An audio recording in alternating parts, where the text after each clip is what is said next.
Awesome.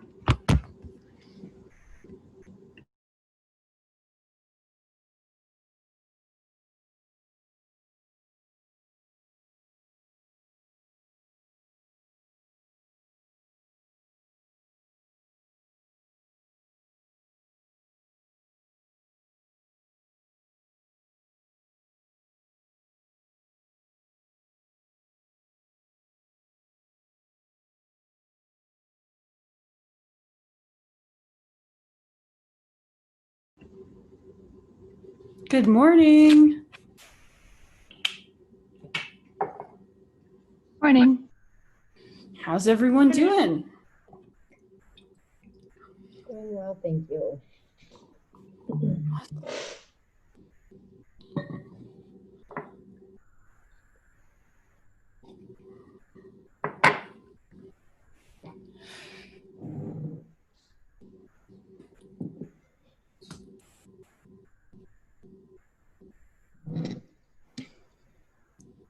We are actually recording the call this time. No pressure for anyone to share with teammates. Hopefully we'll be uploading it to YouTube after. So bring your A game. Gonna be famous. Gonna be YouTube famous.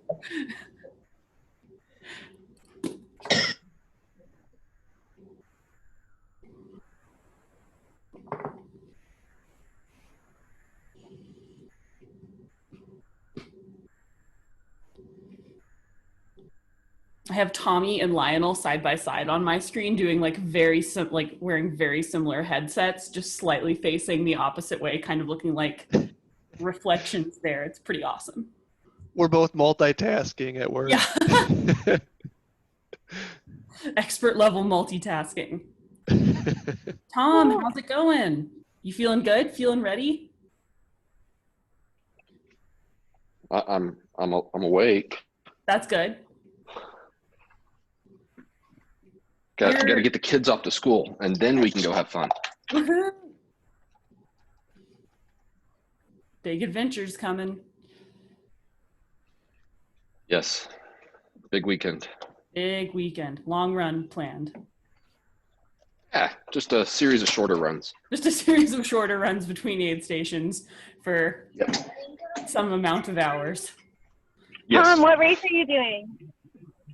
The Sangre de Cristos. Ooh, that sounds fun. Zoe, are you doing that one too? No, oof. That's like... Yeah, I guess you just raced.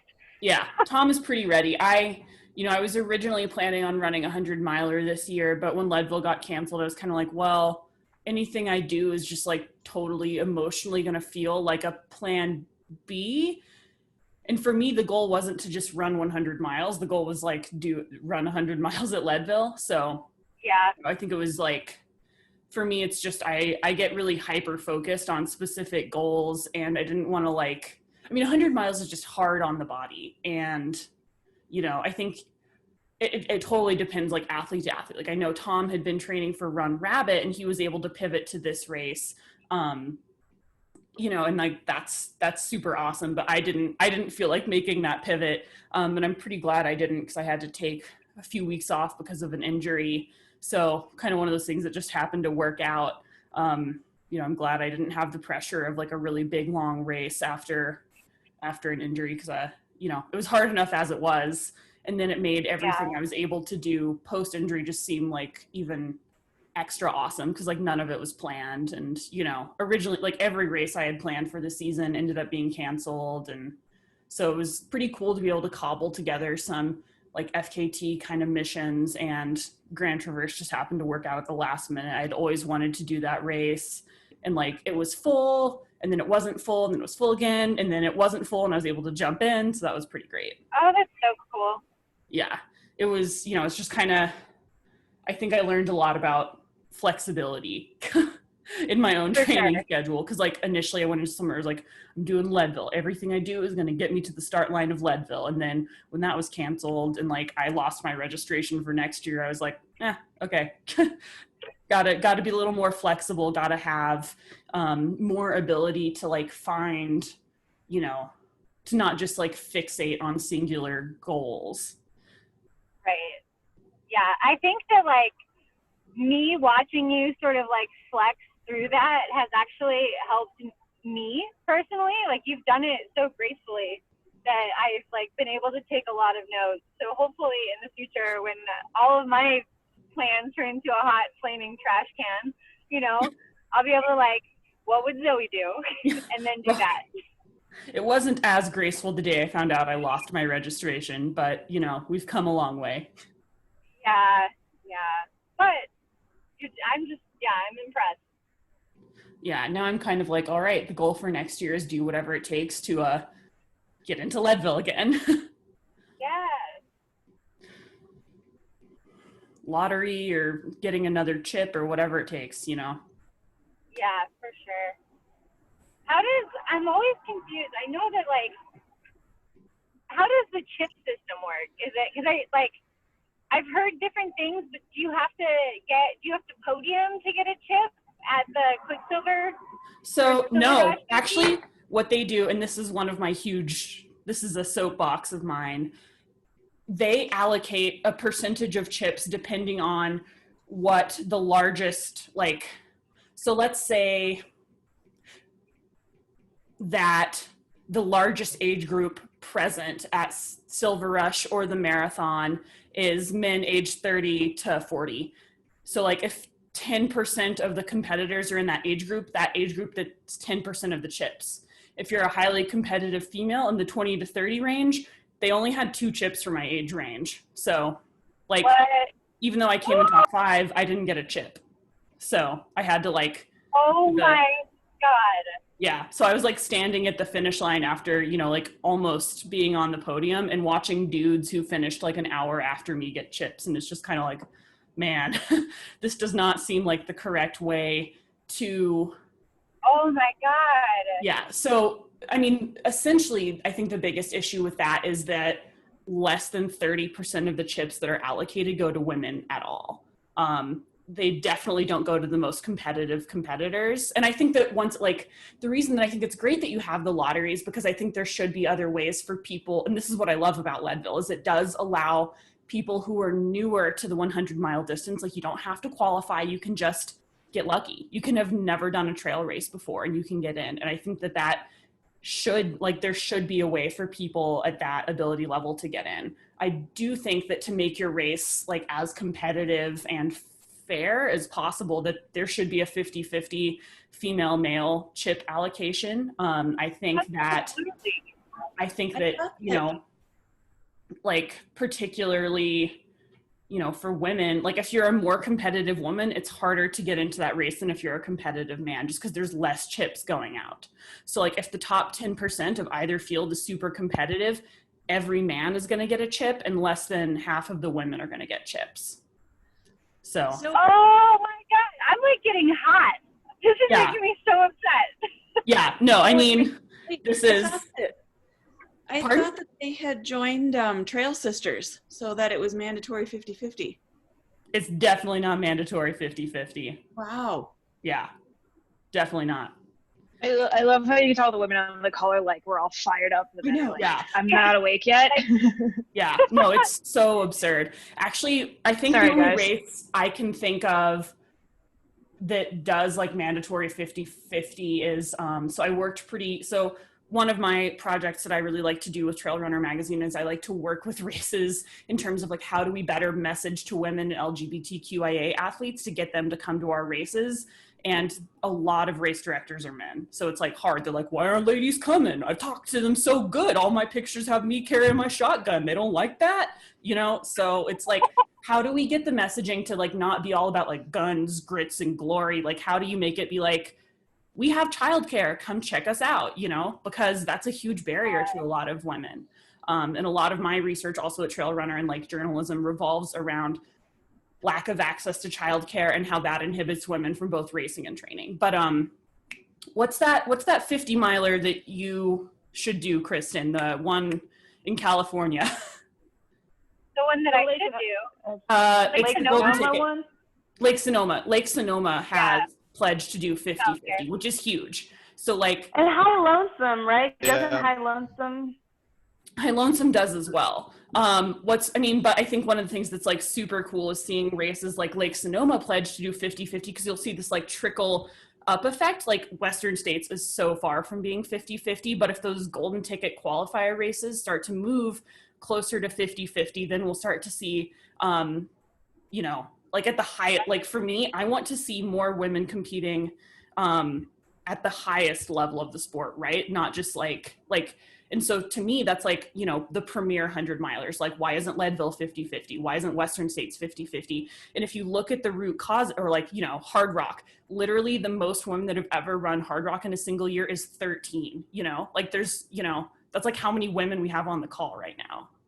So like if we all got into Hard Rock, and if you look at that, a lot of it is because of how lottery systems work. The majority of 100-mile race lottery systems prioritize veterans. Who's a veteran in this sport? It's all dudes, right? Like the people who tend to have the most, like to have gotten in the sport earlier and stayed around tend to be dudes. So the people that like were able to run 100-mile races 10 years ago, those people are still running races, which is awesome for them, but it does crowd out maybe newer faces. And like, as we, like each year, there's more and more women are running 100 miles, are getting into the ultra distance, are trail running generally. But when your lottery prioritizes people that were running 10 years ago, it's going to be majority men. Right. Brutal. So, yeah. And, once again, just like the way that chips are allocated at Leadville, I would say the biggest problems are the way that they're allocated at Hard Rock, and the way that lotteries are allocated at Hard Rock and the way they're allocated at Leadville tend to represent the largest barrier to 50-50 participation. That absolutely makes sense. Yeah. So I think you need to start mountain biking and just do Lead Woman, and then show them all that you're. Oh my God. I lost part of my skull mountain biking and have since retired. Mountain biking really scares me. Yeah, mountain biking is very, very scary. I agree. Yeah, rarely am I trail running and I'm like, yeah, my skull could take a big hit today. Yeah, literally every time I've been mountain biking, I always think, wow, I think I'd feel so much more confident and safer on 2 feet. Yeah. I always am like, I should have paid extra for the good dental insurance. Should have gotten that premium. Right? But yeah, man, it's 100% my favorite. That's like equity in 100-mile races. We're so far. Yeah, I mean, even like, I've never run a 100-miler, but I mean, even just like in pacing and training for you, Zoe, like it's noticeable that there aren't as many women. And then when you get into the shorter ultras, like the 50-mile and the 50K, I feel like it's still not 50-50. It's still not equal, even in like participants, And I know that it has nothing to do with like the lottery, but it's interesting. It's interesting to learn about the lottery systems and to see so many new faces and more women joining the sport who will, ultimately find themselves in a position to want to run further and maybe not be able to because of the lottery system. And that's a huge bummer. Right. I think, so it's kind of two-pronged, and this is like it's been one of my longer term projects at Trail Runner to do a really, there hasn't been a large scale women in trail running survey. I feel like one of the cool things about my job is I have access to the largest database of trail runner email systems that exists outside of probably ITRA. And I think that a data point I'm really interested in is, I think that it also comes from the assumption of you don't have to run 100 miles to be a real trail runner. You don't even have to run ultras, right? So there could be a significant amount of women who are just like, I don't want to do that. Like, ew, gross, you know, like not interested. And that's totally valid too, right? Like, is there potentially maybe women haven't bought into the like, dudes go around 100, like maybe they're just genuinely not. There could be some amount of women just not being as interested. And I think that that's totally valid.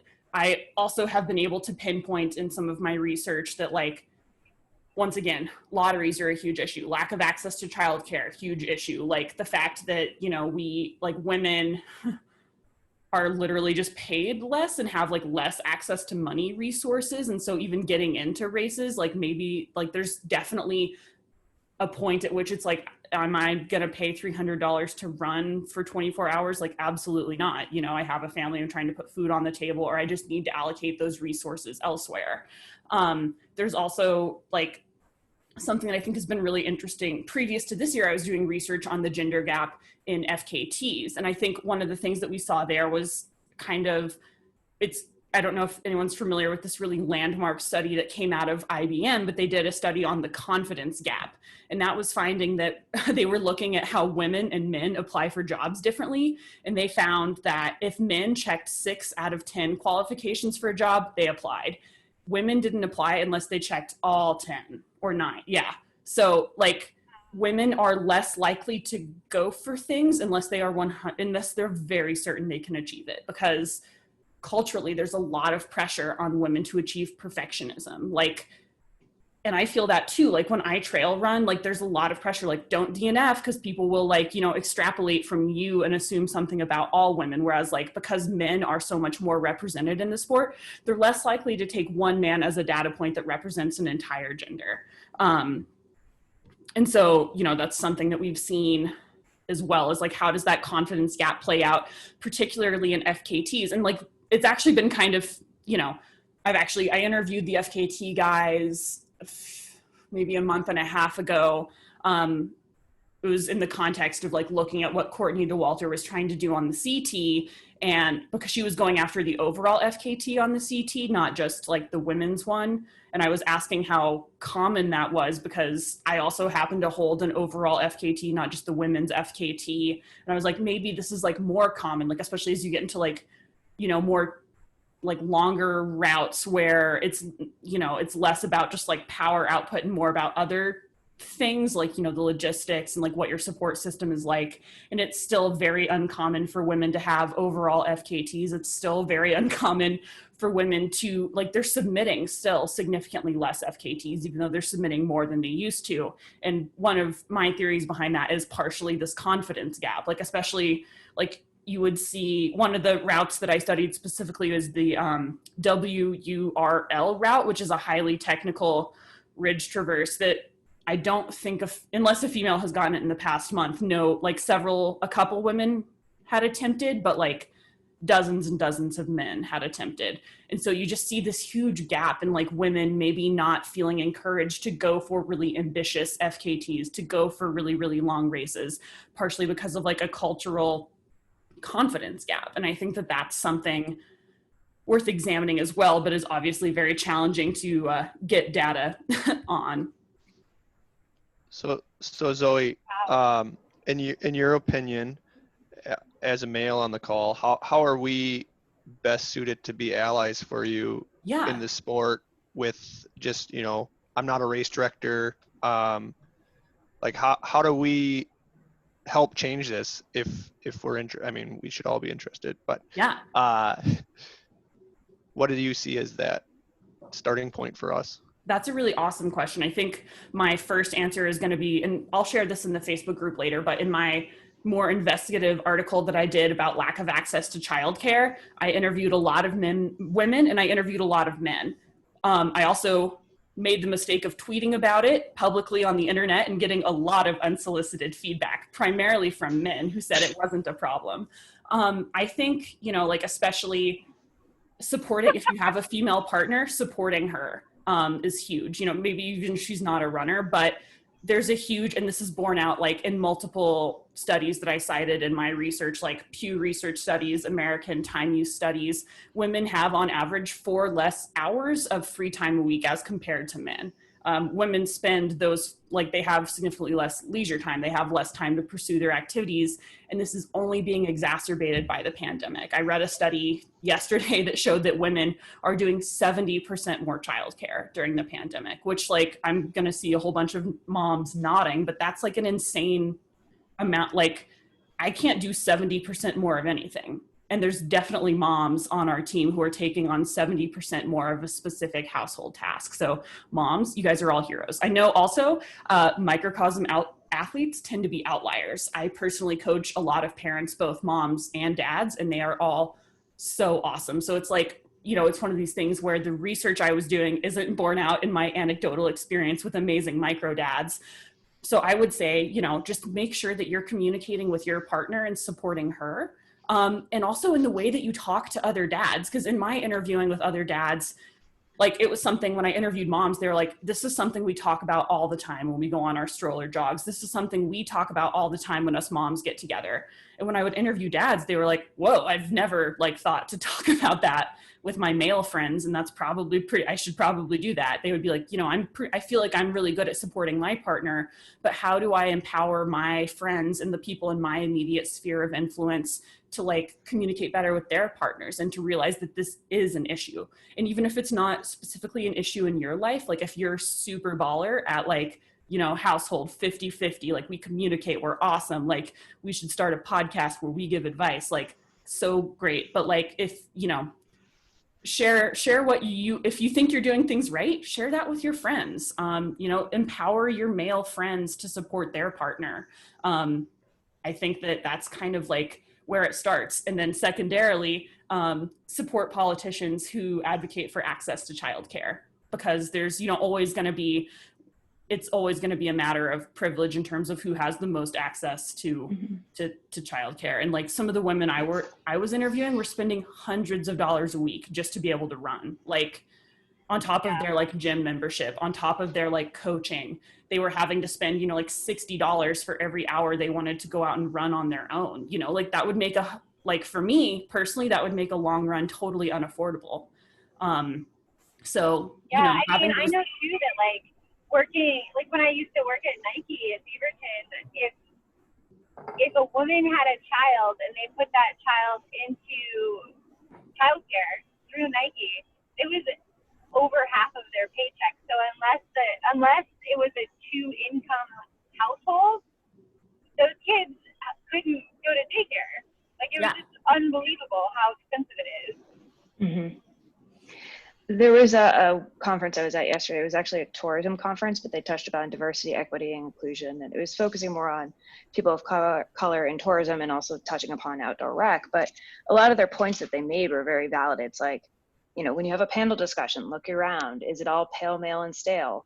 Like, is it, you know, is it all the same type of people that are being represented? And if you are that person that's being represented, maybe you take a step back or you say, hey, where are the women at? Where are, you know, where's the diversity? Where are people of different abilities? Like, why are they not here represented? But I think it's being vocal or going to a race director and be like, this is kind of weird. Like, this is a popular sport. Why is it so many dudes? Yeah. But I think it's calling it for what it is, but also trying to make steps so other people can step up. Yeah. And I think, so to highlight, you know, once again, like we have several race directors on the team, and something that I've also seen, so I work closely with the US Trail Running Conference, which is a conference primarily for race directors, which is one of my favorite things to do, because like to really create change in the sport, you need to go to the people who are like making races and like doing the messaging, like Pete. And something we were seeing is that smaller races, and particularly races outside of my little Colorado bubble, are actually doing a lot better. Like this is something when I go to highly competitive races in my home state, like, you know, in Colorado, like Leadville, Grand Traverse, like, you know, we might be a more progressive state, but you wouldn't know it by looking at the start line of any of our races. But when we talk to smaller race directors, the people who like direct races in their home communities, like people like Pete, those are the people doing a really good job. And like Pete said, he sees a pretty 50-50 breakdown. And I think that larger races need to take cues from people like Pete to see like, okay, what are these guys doing that's like really working? Like why, why are they like, what about their messaging feels more comfortable and like more welcoming to women? Another thing that I think is really cool, and unfortunately the pandemic made it way less cool, but Solomon was sponsoring a trail half marathon the night before the Lake Sonoma 50. So it was this really cool thing where there was this really premier golden ticket, highly competitive race that had pledged 50-50 participation. Saying 50-50 is like really great. Solomon actually came in and started offering free childcare for anyone that signed up for the 13-mile race, which like to me, that's putting your money where your mouth is. Like if you just say women are welcome, that's great. If you don't take deliberate steps to ensure that women, are able like have childcare, like then it feels really empty to me. Just because childcare has been singled out as one of the largest barriers in terms of participation for women in the sport. So like talking to race directors, because there's literally companies that race directors can contract with. There's like at least 2 that I'm aware of in Colorado that provide on-site race-specific childcare. I think that's particularly important. Like, in my anecdotal experience, when I see women crewing for men, it's like you'll see a lot of times a mom who's like pulling double duty, also watching the kids, trying to crew her husband. I haven't seen dudes do the same thing quite as much. That's very unscientific, but it tends to be this like thing where like women tend to bear a lot more expectations around facilitating the pastimes of men than men do around women. Once again, this isn't borne out in my specific experience because I have an incredibly supportive partner, and all the athletes I work with are like people that, I would just like would love to put down as like my emergency contact, like people that just like totally show up for people in their life, like all the time, like athletes in their logs more than talking about their own ambition or like, yeah, my partner's kicking butt. Can't wait to like, she's like doing this cool thing in her career. So excited to see her come home from work. And so like, how do we bridge the gap between like what I see happening in microcosm and the data, like the hard data that I'm seeing in the world? And I think it's encouraging race directors to, if you're signing up for a race and you notice like, looking at ultra sign up, a lot of dudes here, even just mentioning like if there's a post-race survey, even though you maybe specifically didn't need childcare during the race, saying like, hey, this is something that I'm aware of, helps bring more women into the sport. As a dude, I'm interested in having a more equitable sport, supporting, maybe not waiting for your partner to ask like, I really need childcare so I can go do this long run, but being aware of like, okay, if I was doing this run, this is the support that I would need. I need to go ahead and proactively offer it to someone, just because even having to ask for support is just like extra work on you, like that's labor as well, having to plan out your day around like what kind of childcare access you have, like that kind of like, just that mental energy is a lot of labor that sometimes people that don't have to do that don't realize takes a lot of extra energy. So I think one of the things that like we've seen with our loop races, I feel like, and this is purely anecdotal, I think the loop format is like the ideal way for people to break into, like bring in the family, because you've got your pit, you've got that area where like, once an hour you're going to come through, you can bring the whole family and it's not a big deal. Like they're not lugging a family from aid station to aid station. So I think like the loop format could be a really good like starting block for people to dip their toes into the world of like ultra running without having to deal with like the big hurdle of childcare, because it's a lot easier, I think, for a family to show up, bring everybody, and everybody's just at the pit. They can take a break with the family if they want to. It's just a little bit more accessible for people.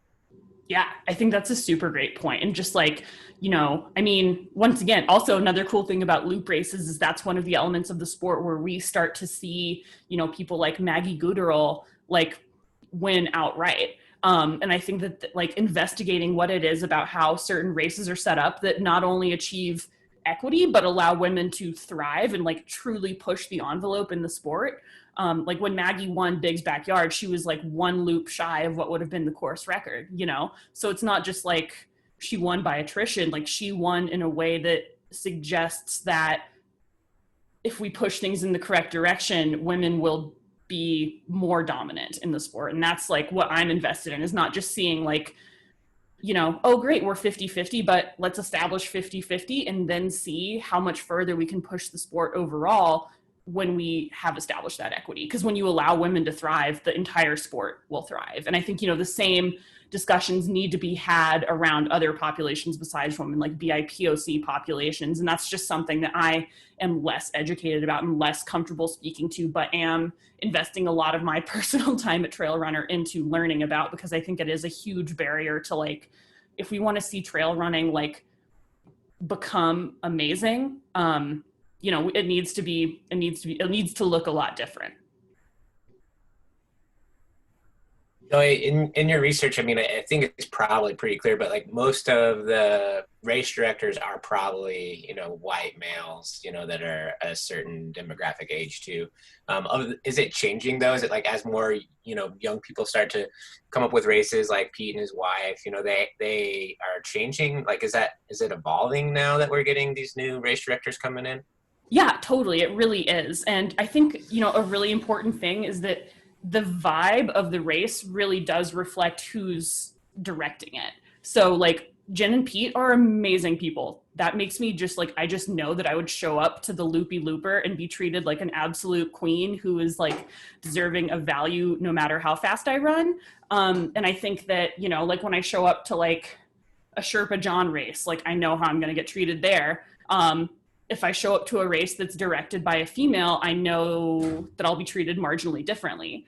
And that's I think worth considering. And I actually, so in my work with the US Trail Running Conference, I noticed that there are a lot more couples directing races. I think that's pretty cool. I know also anecdotally, so Candace Burt, who runs the Destination Running Series, which is a lot of 200 and up races, one thing that she does that's really interesting is, you know, for a lot of 100s, you have to qualify in some way. You have to submit a time, you have to have run a previous race. For Candace's races, because she's also specifically very passionate about having a larger percentage of women participating, you can run one of her 200-mile races having never towed the line in a single trail race before in your life.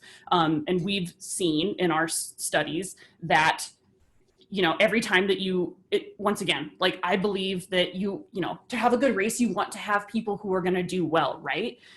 But when you put up those barriers of like qualifying races, of qualifying times, every one of those that you throw up, you're going to see less and less women getting to the start line of your race. So Candace has her events, they're run by a woman. So you know that, I mean, you know, I think I've had a lot of experiences with race directors saying off-color things to me, and that's super off-putting as a female, especially as like a competitive female. With Candace's events, not only does she like structure them in a way that facilitates more women being able to participate, but I feel like there's also this like sense of like, you know, I know that Candace isn't everyone's favorite person, but if you're a woman, you're gonna feel a little bit more comfortable when that's the person running the show in a way. I personally am very excited whenever I see female race directors. Like when we did the Sky Marathon in Arkansas, actually that's directed by a female now, which is really, really cool because it's a super tough and rugged race. But even like the way that you see it messaged, she's not just like trying to hammer home like how tough it is and how like gnarly it is and how you're gonna bleed and like, she's like, come have a really fun day, you know. And I think that speaks to not just women in a more familiar way, but like just to more participants generally. Like if the only people that you have showing up for races are people who are like totally bought into the like macho side of trail running, that just doesn't facilitate a welcoming atmosphere for all humans generally.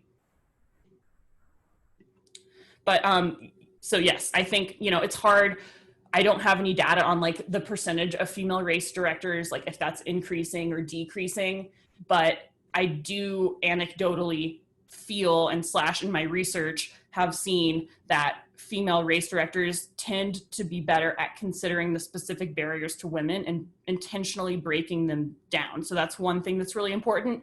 And then also anecdotally, potentially just even being a female leads you to be more sensitive in other ways around your messaging that speaks to women indirectly. I wish I had data on that, but I mean, I can't think of a single, actually no, the only 100-mile race that I think is directed by a female is Bighorn.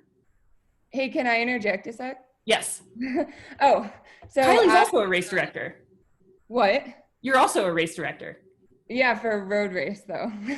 So I think that's a little counts. different, but I did work in the event industry with Ironman for about 5 years. And I just found that the culture of event production is pretty dominated by males. And that culture in general is very like party-esque, and it is backbreaking work as well to put on a race. So I think that is kind of a little bit of a detriment to more females getting into the race directing side of things. I don't know if that will change, but I just wanted to kind of put that out there because I think there is like a really big physical component as well to race directing, and it's like can be a really big challenge, I think. I'm not saying that women can't do it. It's just definitely a factor, I think. And then also with the culture surrounding race directing and event production, I think that ultimately would need to change a little bit too for more women to get involved in that side of things. Totally. Yeah, anyway. and it's like none of these totally things agree. Sorry. Go ahead, Zoe.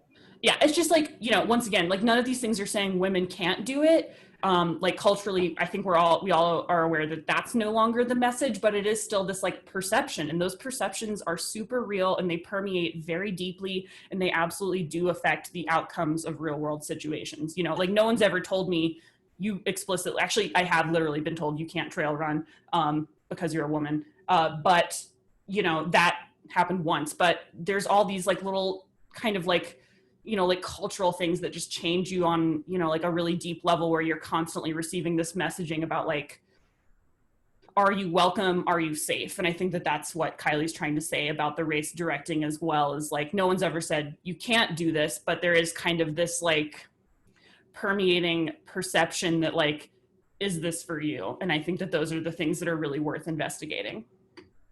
Yeah, I totally agree with you. And I think that to Kylie's point, like I've worked, like one of my first jobs in college was like as an intern for the Eugene Marathon and the Eugene Women's Half, and kind of being involved in the running community in Eugene and through the University of Oregon, it was very obvious that there were not a lot of women involved. And so even in the event planning, I was fortunate enough to work with a couple, and they were very cognizant of the gap and the gender disparity. But I will say that like I think that that's just more of a reason for women to become race directors and to get involved in event planning, because we can do these things, and maybe, you know, it will take two women to lift the same thing a dude could lift, but that's just getting more women involved, and I don't see a problem with that. So I think I love this conversation, and I love like the empowerment aspect of it. But I am wondering too, like, how do you even become a race director? Like, what is that process like? And if, as a female, I wanted to get involved, what steps do I need to take to do that? Pete, do you want to talk a little bit about, I know Jen's not present, but do you feel comfortable talking about how you guys both got into this? I would love to know. Yeah, sure. And I'm actually working in my office today, which is kind of weird. I brought Jen with me, but she's in a meeting in the other room. Jen is a 100% all-day hustler. Yeah, she's nonstop. And honestly, like going to the thing with like, it's heavy and like there's a lot of equipment and stuff. Show up to us setting up for our race, and I'm laying out like cones and course markers, and Jen's throwing around 5-gallon jugs. So like that's how that goes. But honestly, when we got started, I mean, we're a little bit unique. Like by career, Jen's an event planner, so this was a little bit of a natural progression for us. We've been in the space for a while, and we happen to live like close to a course that's kind of built for ultras. So, you know, we had the conversation for a while about doing it, but honestly, there's really like the only barrier is the willingness to do it. You know, you need to have insurance. If you want to do it, like the quick things to do is like either set up an LLC or like a personal company and then just get your insurance. It's really not like from a barrier perspective, it's not that expensive to really even get started. You can run races on the cheap, you can self-time, especially with like the longer races that don't like, our race is a little bit more complicated because of the high volume of people coming through with loops. Like we manual timed our first year, so that was kind of a mess, but we made it work. But really, it's just the willingness to do it. It's not that hard to race direct. I definitely recommend getting a mentor to get started. Like reach out to somebody that you've encountered throughout your racing to have the conversation with them. I can tell you from my experience, most race directors are super willing to have that conversation. We reached out to a guy who's been doing it for probably a decade around here. I sent him this long email like, hey, I want to get into race directing. Would you be able to guide me? And he sent me a book of an email back with like, here's your quick steps. Here's what to do. Here's what to look out for. He gave me recommendations on insurance, all that kind of things. But really, it's just, you just have to do it. You know, like logistically, it's just have a company to protect yourself more than anything else. That way, if anything crazy happens, it's not gonna like, I'm not gonna like lose my house over it. And then just make sure you're covered with your insurance and just pick the brain of people. Like reach out to multiple race directors, talk to people in your local running community. We partnered with a local running store because he's like the heart and soul of the community in our whole area. And we just picked his brain of like, what do people want? And honestly, it's great too, like having Jen along with me because, you know, I'll have an idea, I'll run it by Jen, and Jen just bounces it like, hey, like women aren't gonna like this. So we make it a point to make everything we do like as inclusive as possible, but just do it. That's, you know, moral of the story is just do it. That's super awesome.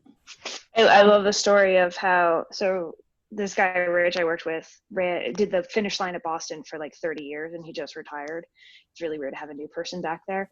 And Dave McGillery pointed him out because he was running, this was Dave doing like some of the early days of tries. And Rich had a banana taped to his helmet.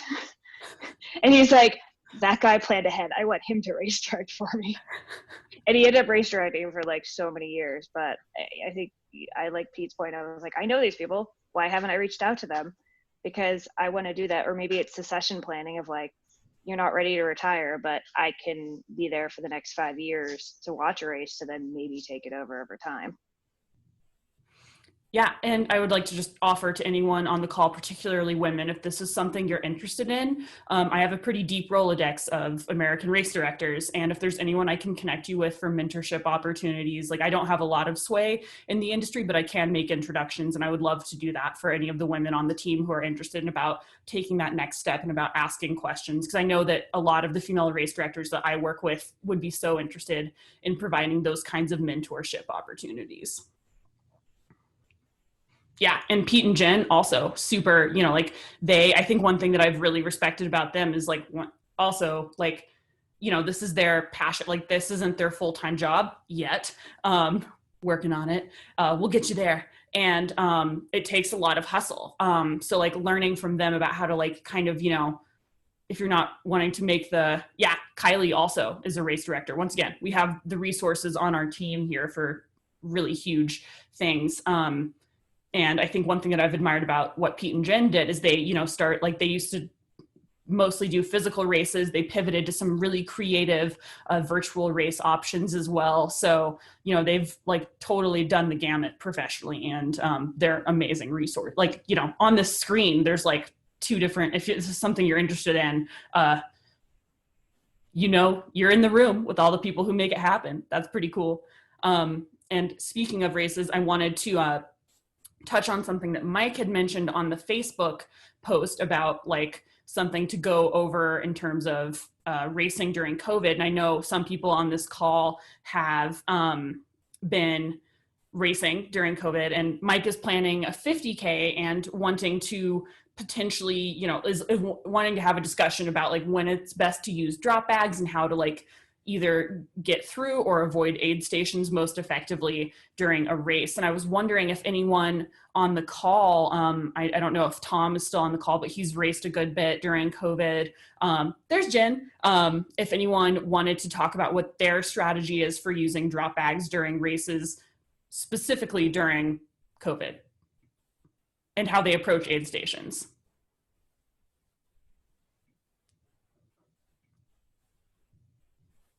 I did a race during COVID, actually 2, the 100 miler, which had a drop back checkpoint. And the last race I did, the 65K, it had 3 or 4 checkpoints without a drop back. But what I did with the drop back was I used the dry bags, which you use for white water rafting. So I made sure that everything was in there, closed it tight so nobody could touch any of my stuff.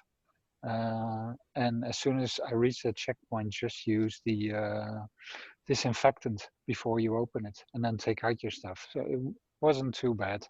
The checkpoints at the 100-mile race, they were pretty well organized. You had to wear a face mask as soon as you arrived there, disinfect your hands. But then the silly thing was, as soon as you were inside or within the area outside that was designated as a checkpoint, you could take off your face mask because you had to drink and eat, which was kind of silly if the other guy or other woman was sitting like 3 feet away from you. The last race I did, the 65K, there, it all depends on the people who are there. Some people take into account the social distance, but I had 4 guys in front of me who were literally just standing shoulder to shoulder, filling up their soft flask at the at the checkpoint. So it all depends on the people and their willingness to obey by the rules or not. Yeah, I will say something that I did for the first time at Grand Traverse, my only COVID racing experience, was I think TJ and I both used drop bags for the first time, and I thought it worked a lot better than I was anticipating. I usually shy away from drop bags because I have a lot of anxiety about being in a competitive mindset and having to paw through a bunch of other people's stuff to find my own. But I thought that was actually a much better tool than I had anticipated. I think something that made that particularly successful was using a very distinguishable bright green neon bag with my name written on it, super huge. And I think most races will organize them in a way that, like, you know, the race we did, they organized the drop bags by bib number. So if you knew what bib number you were, you had an easier time finding it. And I will say that getting through aid stations was a little bit slower than normal because you had to give people a little bit of space. So like if there is a way where you can avoid you being overly dependent on aid stations, that's good. But I will also say the downside of that was that at one point during the race, I was so aware that going through aid stations was slower that I skipped a valuable water refill and got dehydrated. So it's kind of, you know, saving 1 minute now didn't really save me any time or pain down the road. So I think it's all about that balance. Like if you can carry your food, like if you can carry all of your food for the race and that doesn't make you feel uncomfortable and doesn't stress you out to like have all those gels, that's awesome. But, you know, I think also leaning on drop bags as a tool can be really good. And just, I guess having, you know, there is no one size fits all solution, just knowing, you know, maybe planning ahead and not being dependent on every aid station. But, you know, thinking like, okay, if I go to every other, what does that mean I need to carry? I wonder, you know, you used a drop bag for the first time at Grand Traverse, what you thought, and you've raced twice during COVID as well. What do you tell your athletes about how to use, like, should they be switching to a much more self-supported style effort, or should they just anticipate using aid stations and accepting that it's going to be a little bit slower than normal?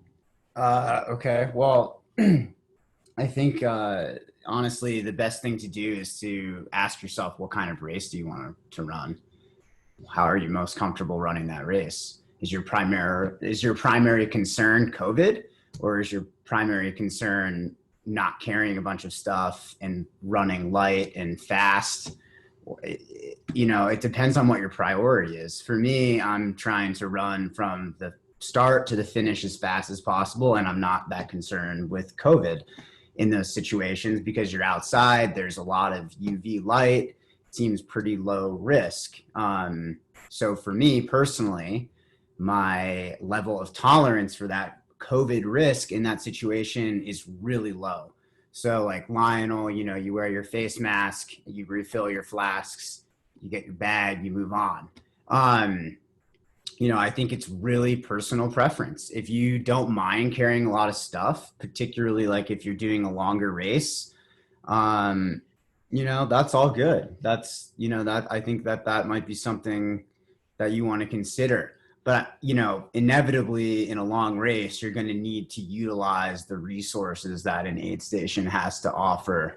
So if you've got a little bit of fear around that, I think maybe visualization process before the race to kind of work through that so you can kind of know how to react to those moments that may be a little bit stressful for you. I think I don't want to speak too much for Mike, so feel free to correct me.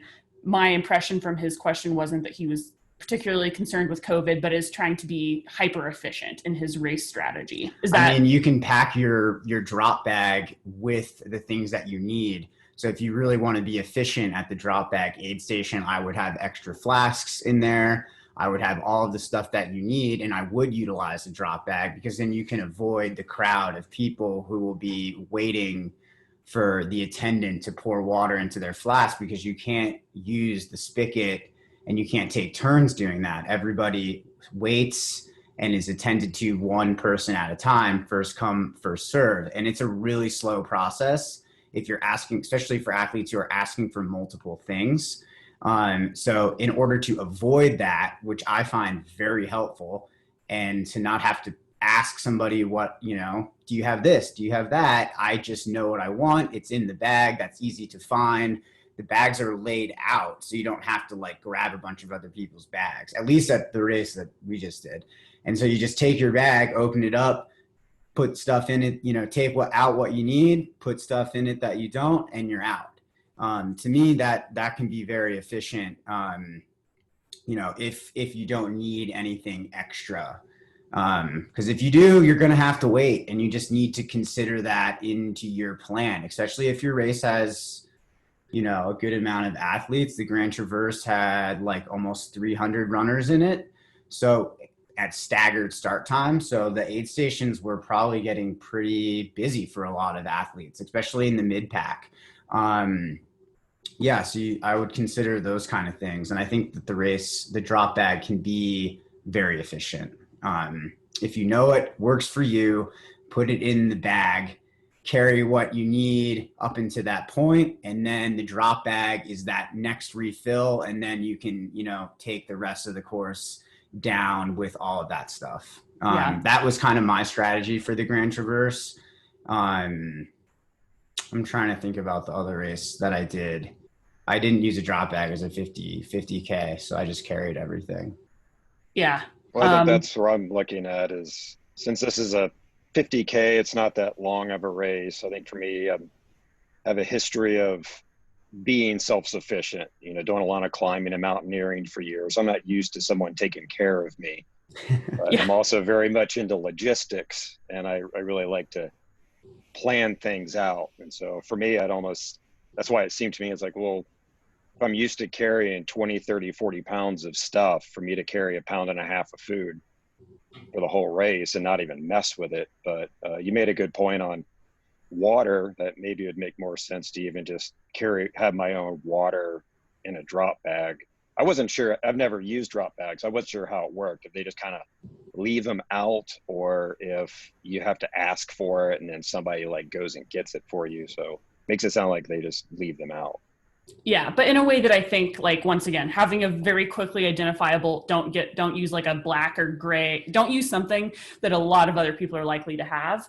I think I'm similar to you in that I've previously never wanted to mess with the hassle. My perception of what I always thought drop bags were like for people that want to change shoes and are maybe like having a longer day. And now I'm thinking, like, for me, my experience using drop bags is like, oh, this is awesome. It's just like having a crew, but instead of other people putting goos in my pack, I do it myself. Yeah. I mean, honestly, just to interrupt for a second, yeah. The drop bag can also be really important. Maybe not for a 50K.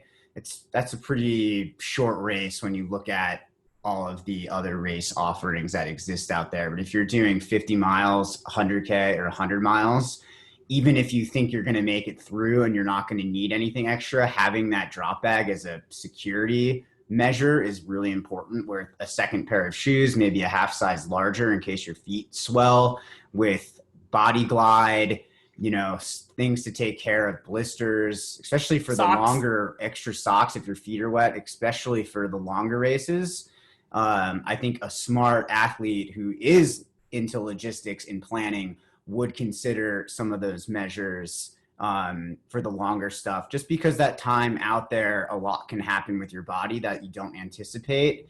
And so having extra tools to be able to draw from may help you decide whether you DNF or you finish.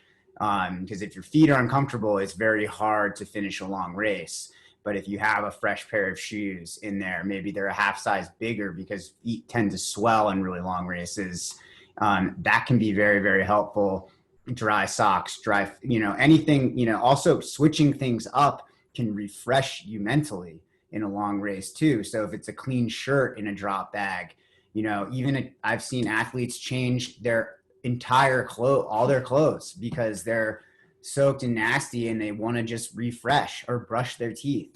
That refresh can help you mentally too. So I would consider those things. That might not be applicable specifically to you, Mike, but I think Tom was in the call earlier. He's running 100 miles tomorrow, and other athletes, are training for longer stuff. For the short stuff, you might want to just carry it. A vest usually is enough, but I think asking you to carry water for that long would be too much. Just assume you'll have to stop at a few aid stations. But if you carry 2 or 3 flasks with you, you might be able to do every other aid station depending on your hydration needs, which makes things maybe more efficient. I noticed in past races where I could go every other aid station, it was more efficient for me. Yeah, I think it's finding that balance. Yeah, I think that's helpful because as Zoe knows, I have that 50K and then 3 weeks after that, a 50 miler. So a lot of what you said, I think would be more in tune to that race. Yeah. So stoked for you, Mike. Yeah, whole new adventure.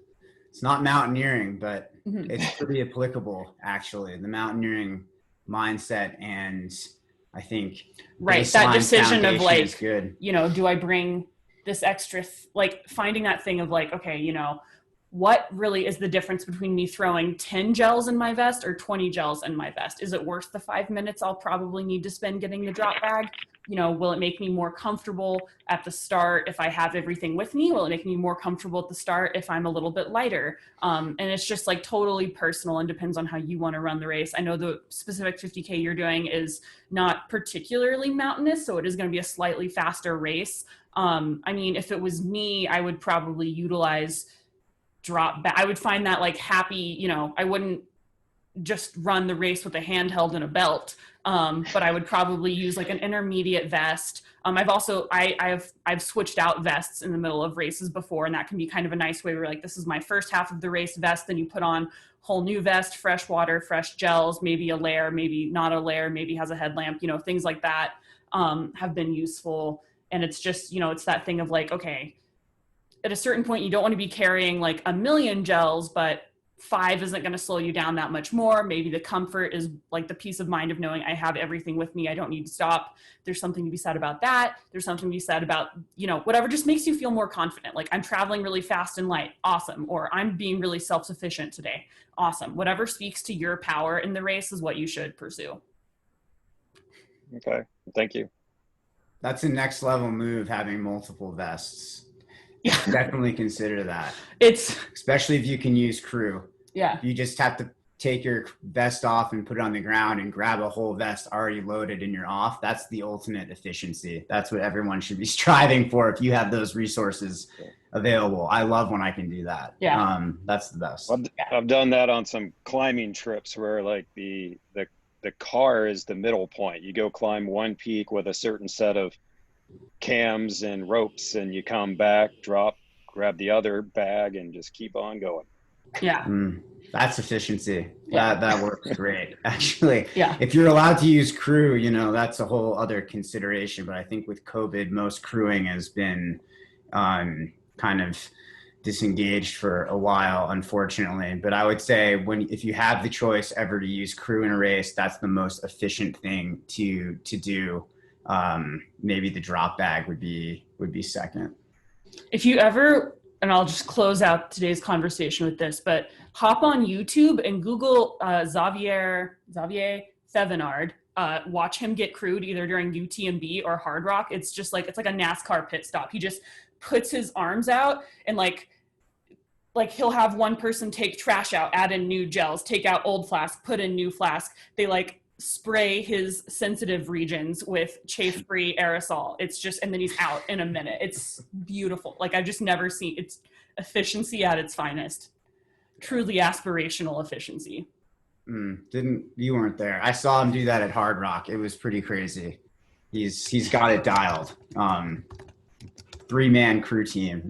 It's pretty next level. All right, thanks guys. Good to see everybody, and we will recap on. Kristen is leading the call on Monday, so we will see you all then. Yay! Take care, guys. Bye. Bye. Have a good weekend. Make sure we save. Stop the recording.